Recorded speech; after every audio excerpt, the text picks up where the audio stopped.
अस्सलाम वालेकुम नाज़रीन, मेरा नाम है शेख इरफान। आप देख रहे हो एसके न्यूज़। एसके न्यूज़ में आपका फिर से स्वागत है। आइए देखते हैं आज की क्या है ताज़ा खबर। कर जो कहा तुमने आया मेरा दीवाना दीवाना हंस कर जो कहा तुमने आया मेरा दीवाना आ दिल में तुझे रख लूं पीने को तो पी लूंगा पर अर्ज़ जरा सी है पीने को तो पी लूंगा पर अर्ज़ जरा सी है अजमेर का साकी हो अजमेर का रहमानिर्रहीम अस्सलातु वस्सलामु अलैका या रसूलल्लाह सल्लल्लाहु तआला अलैहि वसल्लम। आज 29वीं शाबानुल मुअज़्ज़म 1442 हिजरी और 11 अप्रैल 2021 गुज़िश्ता साल हमारे अज़ीम रफ़ीक़ व शफ़ीक़ साथी पीर तरीक़त सूफ़ी मिल्लत सूफ़ी ग़ुलाम रसूल क़ादरी साहब अलैहि रहमा इन्हीं तारीख़ के अंदर इस दुनिया से रुखसत हुए और हमें जुदाई का दाग दे गए। आज 1 साल पूरा हुआ अहले सुन्नत व जमात की क़दीम रस्म के मुताबिक कि हमारे यहाँ जब दुनिया से कोई कूच कर जाता है, रुखसत होता है, तो आम मरहूमीन के लिए सालाना फ़ातिहा का नज़्म उसी तारीख़ में करते हैं और जो ख़ास लोग होते हैं जैसे सादात उलमा मशाइख़ तो हस्ब मरातिब उनके आरास का इनकाद करते हैं। इस एतबार से सूफ़ी मिल्लत का ये आज की असल तारीख़ में पहला उर्स है जिसमें हम सब उनके आस्ताने पर हाज़िर हैं और सूफ़ी साहब अलैहि रहमा की बहुत सारी खुसूसियात थी जिसको अहलियान शहर अच्छी तरह जानते हैं। उनकी एक सबसे बड़ी खुसूसियत ये थी कि वो किसी भी मकतब फ़िक्र की मीटिंग में गए या किसी मकतब फ़िक्र के जलसे में गए, वो कहीं गए लेकिन उन्होंने कभी अपने मसलक को छुपा कर गुफ्तगू नहीं की। वो जहाँ गए उन्होंने किसी न किसी एतबार से अपना मसलक पेश किया। कहीं ना कहीं वो सरकार गरीब नवाज़ का तज़किरा ज़रूर करते थे, हुज़ूर गौसे पाक का तज़किरा फ़रमाते थे, करबला वालों का तज़किरा होता था। ये उनकी एक ख़ास बात थी और मैं समझता हूँ कि ये बहुत बड़ी बात है कि कहीं भी जाकर अपने इश्क और अपनी मोहब्बतों के तरानों को गुनगुनाना ये सब के नसीब में नहीं, ये उनकी खुसूसियत है और ये उनकी खुसूसियत थी।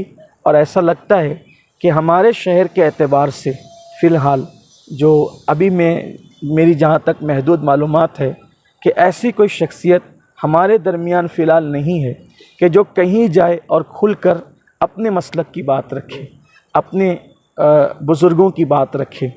अल्लाह से मैं दुआ करता हूँ कि अल्लाह ताला सूफ़ी साहब का नेमुल बदल अहले सुन्नत व जमात को अता फ़रमाए। दूसरी उनकी ख़ास बात ये थी जो सूफ़िया का मसलक है। सूफ़िया का मसलक ये है कोई जानने वाला हो या अनजाना हो, वो सबके साथ बराबर का प्यार करे, मोहब्बत करे। जैसे एक बुज़ुर्ग थे शेख अबुल हाशिम रहमतुल्लाहि ताला अलैह, तो एक शख्स उनसे मिला, उन्होंने अपना खाना उसको खिला दिया और दोनों ऐसे प्यार से और ऐसी मोहब्बत से मिले कि ऐसे जैसे लगे बरसों पुराने ताल्लुकात हो। जब दोनों चले गए, यानी वो शख्स भी चला गया, ये भी निकले, तो इनके मुरीद ने पूछा, हज़रत वो जिसको अपना खाना खिलाया इतनी प्यार से हमक हमक कर बातें कर रहे थे, कौन था वो? तो मैं बेटा मैं उसको नहीं पहचानता कौन था। करे आप नहीं पहचानते और आप ऐसी बातें कर रहे जैसे बरसों पुराने ताल्लुकात हो। फरमाया बेटा तसव्वुफ़ इसी का नाम है कि कोई हो लेकिन अगर सामने आ जाए तो हम उससे ऐसे प्यार से गुफ्तगू करें, ऐसे प्यार से मिले जैसे हमारे बरसों पुराने ताल्लुकात हो। यानी ये मोहब्बत का अंदाज़ हमारा उसका होना चाहिए। तो हम सूफ़ी साहब के अंदर ये चीज़ देखते थे कि जितने भी सालों से मैं समझता हूँ कमोबेश 24-25 साल से उनसे उनके ताल्लुकात रहे हैं। तो उन ताल्लुकात में मैंने उनको यही देखा, अपना हो या बेगाना, जब भी वो किसी से मिलते थे तो ऐसा लगता था जैसे बरसों पुराने ताल्लुकात हों। ये उनकी खुसूसियत थी। अभी मालेगांव के हालात को लेकर बहुत ज़्यादा कुलजारी तंजीम बार बार पुलिस डिपार्टमेंट जा रही, तो कहीं ना कहीं हजरत की कमी उनको भी महसूस हो रही है कि अगर आज सूफी साहब होते तो शायद हमें कहीं ना कहीं ताकत मिलती। देखिए, ऐसा है कि किसी माँ की गोद से बच्चा जाता है, सदमा पूरे मोहल्ले को होता है, लेकिन जो माँ का दुख है ना, वो मोहल्ले वालों को सदमा, हमें इसका इकरार है, एतराफ़ है, लेकिन माँ की जिसकी गोद खाली हुई है उसका दुख कौन समझ सकता है? उसका दुख, उस जैसा दुख किसको हो सकता है? तो जितनी जमातों को दुख है वो अपनी जगह है, लेकिन हमारी गोद का चला गया ना, हमारा अपना चला गया ना, जो हमारे दिल का करीब था वो चला गया ना, हमारा अपना आदमी दुनिया से गया। तो जब दूसरों को कमी का इतना एहसास है तो हम खुद जो उनके हम मसलक हैं, हम मशरब हैं, हमें उनकी कमी का कितना एहसास होगा।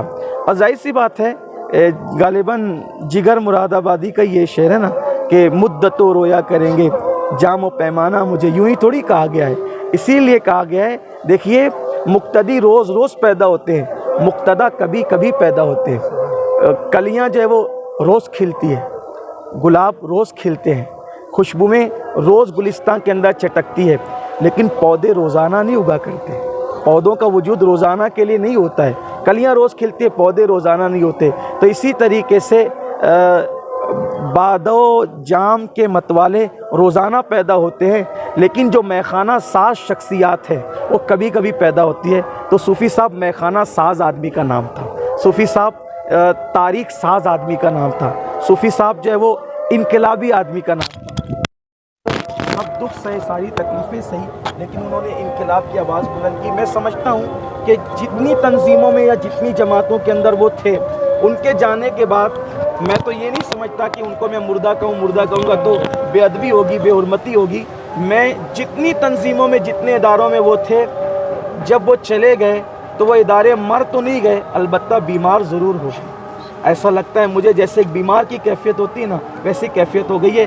कदम कदम पर सिर्फ उनसे मोहब्बत करने वाले ही नहीं, जो उनके मुखालिफिन थे वो भी महसूस करते हैं काश कि आज सूफ़ी साहब होते। ये बात है, ये उनकी खासियत थी। और मैं समझता हूँ ये अल्लाह की बारगाह में किसी की मकबूलियत की दलील है कि उसके जाने के बाद लोग उसका अफसोस करें। किसी ने कहा था, मौत वो है जिसका ज़माना करे अफसोस। मरने वाले तो बहुत मरते हैं, लोग कहते हैं अच्छा हुआ ज़मीन का बोझ गया, लेकिन सूफ़ी साहब वो है, अपने बेगाने जाने अनजाने सब कहते हैं काश के सूफ़ी साहब और होते। ये मौत बहुत बड़ी अजीम मौत है। ये आखिरी सवाल,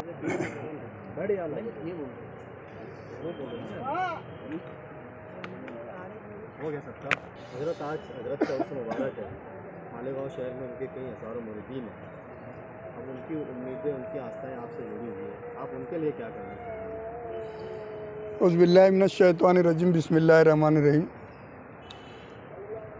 कायदे मिल्लत सूफ़ी ग़ुलाम रसूल साहब साल भर हो गया जाने को, कोई दिन ऐसा नहीं गुज़रा जो हमें याद नहीं आए।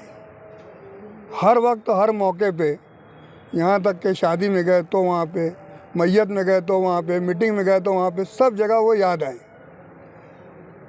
और इंशाअल्लाह जो मुरीदीन की तमन्नाएं हैं, हम उनके कदम पे चल के उनको पूरी करने की पूरी कोशिश कर रहे हैं और पूरी तरीके से उनके रास्ते पे चलने की कोशिश कर रहे हैं। जो उनका मनसब था, जो उनकी मतलब मनसाएं थी कि वो क्या करना चाहते हैं, उसको कितना आप आगे बढ़ा रहे हैं? वही करने के हिसाब से उनके जो प्रोग्राम थे वही प्रोग्राम को लेके चल रहे हैं। सुन्नी जमातुल इस्लाम का प्रोग्राम है वो लेके चल रहे हैं। कुल जमाती तंजीम को जो है, जो उन्होंने 2006 में कुल जमाती तंजीम का रखा, बुनियाद रखा, उस दिन से आज तक वो लेके चल रहे थे। मगर 1 साल हो गया, उसके बाद उनके जाने के बाद से हमने उसको पूरी तरीके से उस पर चलने की पूरी कोशिश कर रहे हैं। नूर साहब, आपकी जिम्मेदारियां मतलब ज़्यादा बढ़ गई है। 1 साल में आपको उनकी क्या कमी महसूस हुई और आपने कितना उनको याद किया? थोड़ा सा नीचे कर, इत्तेहाद मिल्लत पीर तरीक़त हज़रत सूफ़ी ग़ुलाम रसूल कादरी हर लम्हा याद आए। उस मौके पर, जिस मौके पर कई मसाइल का हल नामुमकिन बताया जाता, उस वक्त पे बेसाख्ता लोगों ने कहा कि सूफ़ी ग़ुलाम रसूल कादरी होते तो ये होता। अल्हम्दुलिल्लाह उनका मिशन, उस पे चलने की कोशिश जारी है। ये नहीं कहता कि उनका मिशन लेकर चल रहे हैं, कोशिश कर रहे हैं, मगर उनके मिशन को लेकर चलने में हर वो सांस, हर वो लम्हा अगर वो याद ना आए हो और कोई काम ना हुआ हो, ऐसा हो ही नहीं सकता। हुज़ूर सूफ़ी मिल्लत मेरे वालिद थे, मेरे मुर्शिद थे, मेरे रहबर थे, मेरे रहनुमा थे। कई उनसे मेरा रिश्ता था, मगर उनके जैसा मैंने बहुत कलंदरों से मिला, बहुत पीरों से मिला, बहुत रहनुमाओं से मिला, उनकी सरपरस्ती में कई बड़े नेताओं से मिला, मगर जो कलंदरी, जो फ़कीरी मैंने उनके अंदर पाई, किसी के अंदर नहीं पाई। तो हर लम्हा उनकी याद आती रहेंगी जब तक सांस है।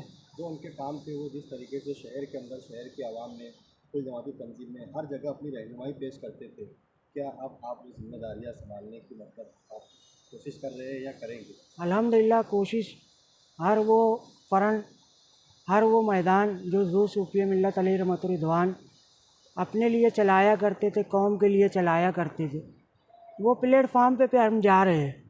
अलबत्ता 100% कामयाबी मिले ना मिले उसकी भी परवाह नहीं, मगर वो जिस अंदाज़ में चलाया करते थे, इंशाअल्लाह वो अंदाज़ में चलने की कोशिश है।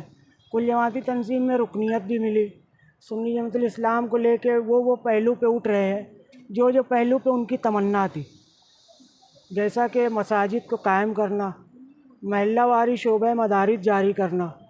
शोबे मदारिस में अक्सर होता ऐसा है कि मालेगांव शहर में शोबे मदारिस में सिर्फ मगरिब के वक्त खुलता है, मगर हमारी तंजीम की मार्फत जो हुज़ूर सूफ़ी मिल्लत की तमन्ना थी कि सुबह से लेकर शाम तक वो मदरसा खुला रहे, उसी की कोशिश जारी है। दोपहर में सिलाई क्लास, सुबह किताबत क्लास। सुन्नी जमातुल इस्लाम राष्ट्रीय मुस्लिम मोर्चा की जानिब से कौम का वो धरना आंदोलन करना जिससे हुकूमत पे दबाव पड़े, वो सब भी जारी है। शहर में कोई आपको मतलब इससे तकलीफ़ का सामना भी करना? नहीं, तकलीफ़ तो होंगी, क्योंकि उनकी काविशें, उनका हुनर, उनकी कलाकारी, वो पाने के लिए उन्होंने क्या क्या झेला वो उनको जानते हैं। मगर हमने जितना देखा है अभी तक, तो मैं समझ ही नहीं पाता हूँ कि कितना लोड लेके चलते थे, कहाँ कहाँ जाते थे, क्या क्या करते थे। हम जब उस लाइन में चलने लगे, कई दफ़ा तो ऐसा हुआ कि एक आध दिन फ़ोन स्विच ऑफ करना पड़ता है। यानी इतना लोड लेके चलने वाली शख्सियत पीर तरीक़त सूफ़ी ग़ुलाम रसूल कादरी हर लम्हा में याद आएंगे, और कोशिश यही है कि उनके मिशन को लेके चले। ऐसी कोई उनकी अदा मतलब जिसे आप बहुत ज़्यादा मतलब पसंद करते हैं, जो आपके पास ज़्यादा काबिल एहतराम है?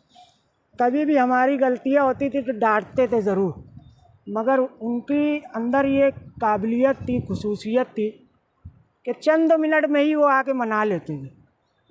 तो ये खुसूसियत मैंने किसी में नहीं देखी कि वो अगर किसी को डांट दे गलती पर, या कोई शिकायत पर, या कोई गलत काम करने पे डांट दे तो 2-3 दिन, कम से कम कितना भी बड़ा आदमी है, कितनी भी खुसूसियत का मालिक है, मगर हुज़ूर सूफ़ी मिल्लत की मैंने ये खुसूसियत देखी कि उन्होंने चंद मिनटों में आके मनाने का हुनर रखते थे।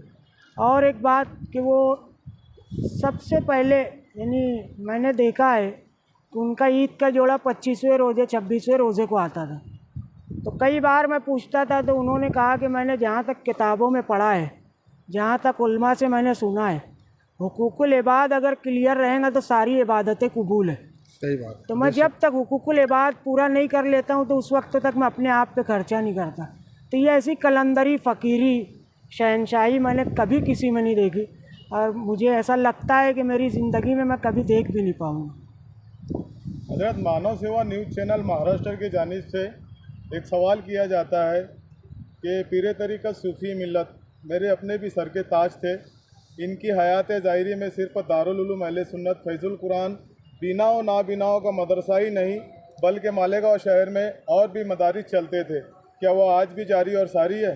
अल्हम्दुलिल्लाह सुन्नी जमातुल इस्लाम के ज़ेर एहतमाम दरगाह हज़रत मासूम शाह कुट्टी के ज़ेर साया बीना व नाबीनाओं का मदरसा दारुल उलूम अहले सुन्नत फैज़ुल कुरान लड़कियों का मदरसा, मदरसा ऐसा लिलबनात, सिलाई क्लास जो हाजी यूसुफ इलियास साहब की वालदा से मंसूब है, किताबत क्लास, नर्सरी क्लास जो मासूम नर्सरी क्लास से मंसूब है, दरगाह हज़रत दीकन साहब, दरगाह हज़रत जोश पिया सरकार, जितने अदारे हुजूर सूफी मिल्लत चलाया करते थे अल्हम्दुलिल्लाह वो जारी व सारी है और बहुत तेज़ी से जारी व सारी है। इसकी वजह यह है कि अभी पिछले दिनों बीना नाबीनाओं के मदरसे का सालाना जलसा था जिसमें 30 बच्चियों ने सिलाई क्लास में टॉप किया और 12 बच्चियाँ तजवीद और किरत में टॉप किया और नाजरा यानी तकमील कुरान में 25 बच्चियों ने टॉप किया और तादाद ज़्यादा है मगर टॉप करने वालों की ये तादाद है। तो लॉकडाउन में हमने ये चाहा तो 100 के करीब बच्चे हमने मालेगांव को कौम के लिए यानी बनाकर दारुल उलूम से निकाला।